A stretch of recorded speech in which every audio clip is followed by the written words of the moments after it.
हैरत अंगेज है, कुछ बेचारे बिल्कुल ऊपर वाले पोर्शन से फारिग लोग जो हैं, वो मुझे उनका एक स्टेटमेंट मिला, उन्होंने कहा कि कहाँ हैं 90,000 घर, हमें तो कोई नहीं मिला। तो भाईजान ये मिलने के लिए नहीं है घर, यहाँ पे घर बिकते नहीं हैं, ना सोलर प्रोग्राम बिकते हैं। पंजाब के अंदर जो है वो अपनी छत अपना घर प्रोग्राम का एक तरीकाकार है,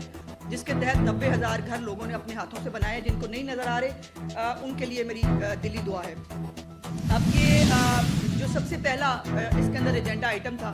वो था कि सैलाब सर्वे जो अभी तक हुआ है उसके ऊपर चीफ मिनिस्टर साहिबा को और कैबिनेट को जो है वो आज अर्बन यूनिट ने और जो रिलीफ कमिश्नर साहब हैं उन्होंने आज ब्रीफिंग की। और ये ब्रीफिंग जो हम आपसे हमेशा कहते थे कि ये पंजाब की तारीख का सबसे बड़ा सैलाब था, तो वो फैक्चुअली करेक्ट है।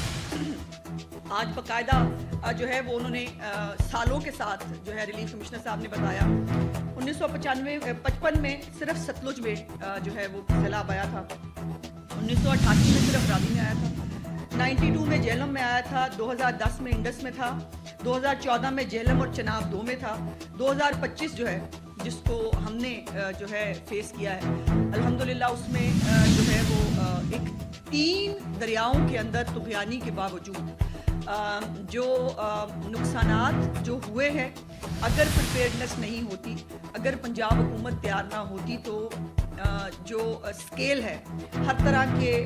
नुकसान का वो बहुत ज़्यादा होता। और 2025 का जो सैलाब है वो अपने मैग्नीट्यूड के हवाले से भी, अपनी जो एरिया जिसको उसने हिट किया है उसके हवाले से भी, और जो पॉपुलेशन जितनी ज़्यादा